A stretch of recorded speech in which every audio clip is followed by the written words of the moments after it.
जाओगे, बहुतों में दिखलाओगे, तो हमेशा गलती होने का डर होगा। पैगंबर साहब की जिंदगी तक तो सब कुछ ठीक ठीक चलता रहा। मैं अब इतिहास की बात कर रहा हूं, इसे रिलीजियस नजरिए से अगर आप देखते हैं तो कभी समझ नहीं पाएंगे इसको, क्योंकि हो सकता है इसमें बहुत से मुस्लिम हो, बहुत से। इतिहास ये कहता है कि पैगंबर मोहम्मद साहब जब दुनिया से चले गए तो उन्होंने अपने जीवन में कुरान, जितनी उन्होंने जो आयतें थी उनमें 60 आयतों को रद्द कर दिया गया था। मतलब उन्होंने स्वयं अपनी जिंदगी में उन्हें रद्द कर दिया था अल्लाह के आदेश से। शेष जितने भी थे उनको उन्होंने संपादित करके चमड़े पर और काष्ठ के उस पर अपने सामने ही लिखवा लिया था। वो सब एकत्र करके छोड़ दिया, जो उनकी जो आखिरी जो उनकी विधवा थी उनके पास उससे सहेज करके रख दिया गया। उसके बाद जो 2 और प्रतियां थी वो अन्य जगहों पर पहुंचा दी गई। 15 सालों के भीतर कई तरह की कुरानें फैल गई, कई कुरान आ गई, 15 बरस के भीतर भिन्न भिन्न भिन्न भिन्न। लेकिन इस्लाम में एक अच्छा काम हुआ कि उसके बाद जो खलीफा आए उन्होंने इसका विरोध किया और जितनी भी वो मूल किताब जो थी, जो उनकी विधवा के पास थी, उसको रखकर शेष जितनी किताबें थी उन्हें जलवा दिया उन्होंने। तो अब पूरी दुनिया में 7 तरह की कुरानें मिलती हैं। कुरान के 7 अलग अलग वो मिलते हैं, रूप मिलते हैं, लेकिन बातें जो है उनका जो मूल है, जो मजमून है वो एक ही है, वो नहीं बदलता। वो ला इलाहा इल्लल्लाह मोहम्मद रसूलुल्लाह, बाकी थोड़ा आयतों में फर्क है, थोड़ा बाकी सब चीजें एक है। ये तो एक अच्छी बात है। लेकिन अब यहां पर क्या होता है कि ईसाइयत के अंदर यूनिफॉर्म थोड़ा कम था, इस्लाम के अंदर यूनिफॉर्म और भी मजबूत हो जाता है। क्यों?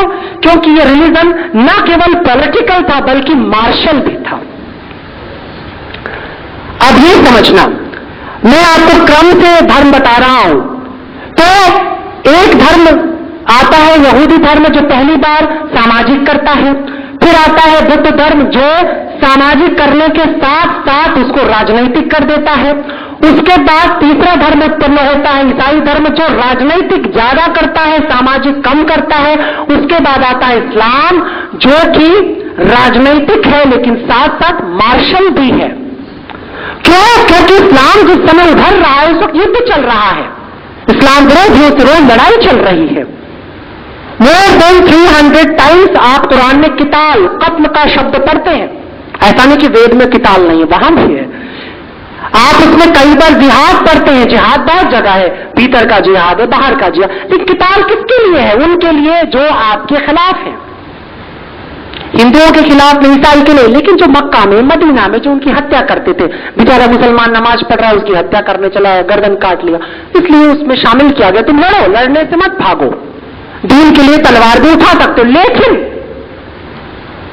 ये एक बहुत बड़ी सामाजिक घटना है कि तुम्हें यह कहा जाता है कि अब तुम्हारे पास जो दीन है उसकी सुरक्षा भी तुम्हें करनी होगी। You have to fight for that, आपको इसके लिए लड़ना पड़ेगा।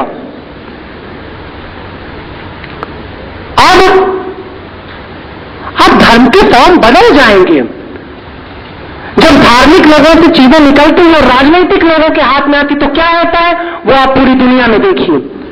इस्लाम के साथ एक सबसे बड़ी जो प्रॉब्लम आई वो ये आई कि उसको लेकर अब जो लोग आगे बढ़ रहे थे उनमें कई निरंकुश भी थे, कई धूर्त भी थे। भारत का एक बहुत बड़ा अफसोसनाक घटना है कि भारत का हिंदू, यह अफसोसनाक बात है कि इस्लाम को मोहम्मद गजनवी औरंगजेब के माध्यम से जानता है, वो पैगंबर मोहम्मद के माध्यम से नहीं जानता, न जानना चाहता, और ये बहुत गलत बात है। इस्लाम पैगंबर मोहम्मद से जुड़ा हुआ है, महमूद गजनवी औरंगजेब से नहीं जुड़ा हुआ है। वो तो उससे कोई आदमी किसी भी चीज से, अब कल आप ओसामा बिन लादेन से तो नहीं इस्लाम को जोड़ के देख सकते हैं, जिसको अमेरिकी मीडिया दिखाना चाहता है जोड़ करके। ऐसा नहीं है। धर्म का अपना सौंदर्य होता है, मजहबों के अपने सौंदर्य है। ये बात और है कि मेरा अपना अकीदा, मेरा अपना रुझान, मेरा अपना समर्पण सनातन धर्म के प्रति है, मैं इसके साथ जुड़ा हुआ हूं। किसी का अकीदा इस्लाम से, किसी का ईसाइयत से हो सकता है। तुम्हारा हृदय जिसके साथ जा रहा है, तुम जाने को स्वतंत्र हो, ये स्वतंत्रता तुम्हें दूसरे को देनी चाहिए। अब इसके बाद मैं सिर्फ एक धर्म की चर्चा करूंगा, उसके बाद मैं लौट जाऊंगा उस धर्म की तरफ जो मैं आपसे शायद समय मेरे पास है कि आप में से जब बोर होने लगना अधिक संख्या में तो यूं हाथ उठा देना लेकिन मैं फिर भी थोड़ा मैं ज्यादा कह लेना चाहता हूं कि कम अवसर मिलता है कि आप और मुझे खुशी है कि इतने युवा धर्म को सुनने के लिए इकट्ठा हैं, वरना कम से कम दिल्ली में और वो भी जेएनयू के भीतर धर्म की बात करने के साथ ही आप अधार्मिक व्यक्ति हो जाते हैं। ठीक है, ये बहुत बड़ी मुश्किल है। तो इसके बाद जो अगला धर्म धरती के ऊपर बहुत प्रभावशाली उत्पन्न हुआ वो है सिख धर्म। और मैं बहुत क्रमबद्ध तरीके से बता रहा हूं, आप इस क्रमबद्ध तरीके से समझना। सिख धर्म खड़ा होता है बड़ी छोटी सी जगह से। एक जुलाहा बैठ करके गा रहा है, जीनी जीनी बीनी चदरिया। कबीर कहता है पोथी पढ़ जग मुआ, पंडित भयान कोई ढाई आकर प्रेम के पढ़े सो पंडित। काकड़ पाथर जोड़ के मस्जिद लिया चुनाए, ताचड़ मुल्ला बांग दे क्या बहरा हुआ खुदाए। वो क्या है अपनी घर की चाकी कोई न पूजे ताका पीसा कर। हाँ, इस तरह की बातें करता। और कभी कहता कि जब मैं था तब हरी नहीं, अब हरी है मैं लाए। तो कबीर एक बड़ा उलझाता व्यक्तित्व है, बड़ा ऊट पटांग सा व्यक्तित्व है। लेकिन इस धरती के ऊपर जब आप किसी महान क्रांतिकारी का नाम लेने जाएंगे तो कबीर बड़े शिखर पर दिखाई देगा। बहुत बड़ी बात है। काशी में काशी के पंडों के बीच बैठ करके और फिर धर्म की बात करना, राम की बात करना, राम को मंदिर से निकाल के घटघट व्यापी करना अद्भुत है। और इससे भी अद्भुत है उसका वो गुरु जो शुद्ध ब्राह्मण है, रामानंद। आप उसके शास्त्र पढ़िए, देखिए मनुवाद को कितनी ताकत से स्थापित किया उसने वर्ण व्यवस्था को। लेकिन आप उसका कर्म देखिए, उसने अपने जितने भी शिष्य बनाए उनमें से अधिकांश गैर ब्राह्मण थे। रैदास, कबीर, माने ऐसी जातियां जो अस्पृश्य थी, अछूत थी। यह अद्भुत बात थी। लेकिन कबीर ने अपने सिद्धांतों को रखा तो एक सिद्धांत रखा सदगुरु और सदनाम। वो सदगुरु सदनाम चलते चलते चलते पहुंचता है नानक साहब के पास।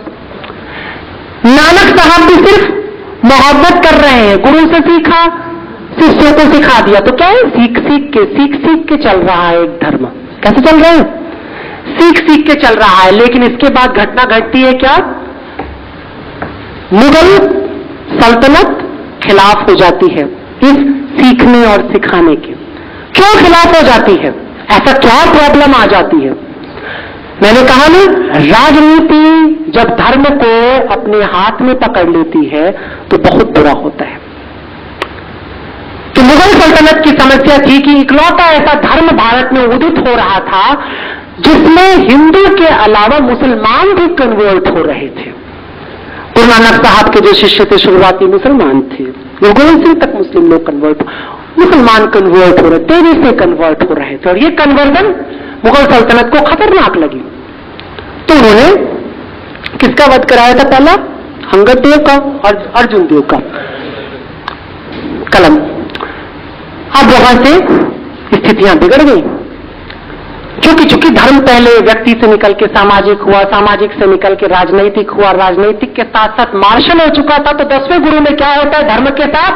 अब धर्म मार्शल पहले हो जाता है, राजनीतिक सेकेंडरी हो जाता है, सामाजिक तीसरे पर हो जाता है और व्यक्तिगत चौथे लेवल पर हो जाता है। यह है सिख धर्म का अभ्युदय। एक मार्शल रिलीजन दुनिया के अंदर आता है। सिख धर्म कम है, सैनिक प्रशासन ज्यादा है। उसने वो सब किया जो इस्लाम के अंदर लगभग वर्जित था, क्योंकि एक विरोध था, खुला विद्रोह था उस सत्ता के खिलाफ जो अपने को निरंकुश कर रही थी, उस मुगलिया सल्तनत के खिलाफ। उन्होंने कहा, तुम कहते हो बाल 40 दिन में साफ हो जाए, हम कभी नहीं काटेंगे। तुम कहते हो कि तुम्हें हलाल का खाना है, हम झटके का खाएंगे, हम गर्दन उड़ा देंगे। तुम ये करोगे, हम वो करेंगे, तुम ये करोगे। खैर, सिख धर्म की अपनी खूबसूरती है। गुरु ग्रंथ साहब जैसा सुंदर ग्रंथ तो धरती पर आपको जल्दी ढूंढे नहीं मिलेगा, क्योंकि उसमें सभी धर्मों की खूबसूरती है। कुरान की बातें भी हैं और गीता की भी हैं, रामायण की बातें भी हैं, कबीर की भी है, सब है। ये वास्तव में गुरु ग्रंथ है, इसमें कोई दो राय नहीं। लेकिन जो संप्रदाय पीछे खड़ा होता है वो संप्रदाय मार्शल पहले है, धर्म पीछे से आता है और ये संप्रदाय दुनिया में छा जाता है। अब इस तरीके से हमने धर्म पर एक छोटी परिचर्चा कर ली कि धर्म वैदिक ऋषि के पास एक अनभिज्ञता था, एक प्रश्न था, एक एक व्यक्तिगत अनुसंधान था और सिख धर्म तक पहुंचते पहुंचते पहुंचते यह पूरी तरह से राजनैतिक धर्म बन जाता है। अब मैं फिर कहता हूं इसे किसी धार्मिक व्यक्ति से मत जोड़ के देखना, मैं एक स्थिति की बात कर रहा हूं और ये ऐतिहासिक है। मैं कोई कपोल कल्पना नहीं सुना रहा हूं, मैं कविता नहीं सुना रहा हूं, मैं ऐतिहासिक बात कर रहा हूं। मैं वो बात कर रहा हूं जो तर्क के धरातल पर रखी हुई है। अब इसके बीच में जो सबसे बड़ा नुकसान होता है वो ये होता है कि हम पंथों को धर्म मान लेते हैं। हरवंश राय बच्चन एक बड़ी सुंदर बात कहता है मधुशाला की शुरुआत में, कहता है मदिरालय जाने को घर से चलता है पीने वाला, किस पथ से जाऊं असमंजस में है वो भोला भाला। अलग अलग पथ बतलाते सब, अलग अलग पथ बतलाते सब, पर मैं ये बतलाता हूं राह पकड़ तू एक चला चल पा जाएगा मधुशाला। धर्म को परमात्मा से जोड़कर, बच्चन साहब की मधुशाला परमात्मा की मधुशाला है ना, यम आएगा साखी बनकर साखी खाली हाला। खैर वो अलग प्रकरण है, लेकिन धर्म का सौंदर्य कहीं और है, सूफियों का सौंदर्य कहीं और है। सूफियों को सुनो, अमीर खुसरो कहते हैं छाप तिलक सब छीन ही रहे। गालिब कहता है ना वफादारी बशर्ते उस्तवारी असले ईमा है, मरे बुतखाने में तो काबे में गाड़ो बरहमन को। धर्म की पूरी व्याख्या ही गालिब बदलता है। वो कहता है धर्म को वफादारी से जोड़ना। अगर तुमने वफा है, मोहब्बत है तो तुम धार्मिक हो, अगर तुमने वफा नहीं है, मोहब्बत नहीं, तो तुम अधार्मिक हो। अगर किसी ब्राह्मण को देख लो कि मंदिर में मूर्ति से लिपटा हुआ मर गया तो उसे काबे में गाड़ देना, वो इतना पवित्र हो चुका है। क्योंकि तुम्हें धर्म सीखने के लिए वफादारी पहले सीखनी पड़ेगी। अंडरस्टैंड? कामसूत्र में वात्सायन कहता है कि समाधि तक जाने से पहले तुमको मनुष्य का मनुष्य के प्रति प्रेम समझना होगा। ऐसे तुम्हें नहीं मिल जाएगा ईश्वर। ईश्वर वो क्या कहते हैं, बाजार में बिकने वाली कोई छोटी सी चीज नहीं कि आप उसे कहीं भी खरीद लो जाकर के। इट्स वेरी डिफिकल्ट है, वो उपलब्ध हर जगह, लेकिन इसे जानने के लिए जिस दृष्टि की जरूरत पड़ेगी वो बहुत मुश्किल है। तो अब मैं आता हूं उस धर्म की तरफ जिसे मैं मानता हूं, और यह कतई आपके साथ नहीं है, आरोपित मैं नहीं करने जा रहा कि आप भी इसे माने। लेकिन मैंने दुनिया भर में जब धर्म की परिभाषाएं देखी तो मुझे लगा कि बड़ी पाक्षिक परिभाषाएं हैं। जैसे अभी इनमें से एक साहब कह रहे थे कि हमें अच्छे काम करने चाहिए, लेकिन मुश्किल ये है कि मैं कौन सा अच्छा काम करूं। मेरा एक अच्छा काम इस पंथ वाले को तो अच्छा लगता है, उस पंथ वाले को बुरा लगने लगता है। मेरा एक कर्तव्य, मेरा एक कर्म, मैं घंटा बजा करके शंख बजा के सुबह सुबह जब पूजा करता हूं तो वो हिंदू भाई को तो अच्छा लग रहा है, लेकिन मुसलमान को, ईसाई को खराब लग रहा है। मैं अपने मुस्लिम भाइयों को गोश्त परोसता हूं खाने के लिए तो उन्हें तो अच्छा लगा, वैष्णव तलवार निकाल लेते हैं, यद्यपि वो अहिंसक है लेकिन वो तलवार निकाल लेते हैं, गर्दन काटे इस पापी की। ये क्या कर रहा है ना? इसी तरीके से साहब मैं सिख भाइयों को खुश करने के लिए, ईसाइयों को खुश करने के लिए मैं सुअर परोसने लगूं तो मुसलमान मेरे विरोधी हो जाएंगे। ये क्या पाप हो रहा है, ये हराम कहां खिलाया जा रहा है? तो कहने का मुश्किल ये है कि मैं करूं क्या, बहुत बड़ी मुश्किल है। तो पहली बात याद रखना कि वो जो सबको अच्छा लगे वो करने की कोशिश कभी मत करना, क्योंकि अंत में ना देखोगे तुम सबसे बुरे आदमी हो, ना तुम्हें कोई पसंद कर रहा, और अंत में ना तुम खुद को पसंद कर पाओगे कि पूरी जिंदगी मैंने क्या जहालत की। किस लिए तुम्हें ये सोचना है कि दूसरों को क्या अच्छा लग रहा है? तुम्हें सिर्फ ये देखना है कि मेरे जानने बूझने में किसी का बुरा ना हो, इतना तुमको सोचना है, इससे ज्यादा मत सोचो। मेरे जानने बूझने में किसी का बुरा ना हो, यह तुमको सोचना है। ये पहली सीढ़ी होती है धर्म को जानने के लिए। पर धर्म ये भी नहीं है। धर्म बहुत ही सुंदर रूप से दो खंडों में विभाजित करूंगा मैं। एक धर्म, जिस धर्म को हम धर्म शब्द से जानते, याद रखना इसका कोई अंग्रेजी ट्रांसलेशन नहीं है, इसका कोई अरबिक ट्रांसलेशन नहीं है, इसका कोई पर्शियन, दुनिया की किसी भी भाषा में धर्म जैसे करुणा, इसका कोई ट्रांसलेशन नहीं है, जैसे संस्कार, इसका कोई ट्रांसलेशन नहीं है। इसको याद रखना। अंग्रेजी के आर्टिकल लिख रहे हो तो धर्म की जगह हमेशा धर्म ही लिखना। अब तो खैर ऑक्सफोर्ड डिक्शनरी भी धर्मा लिखती है,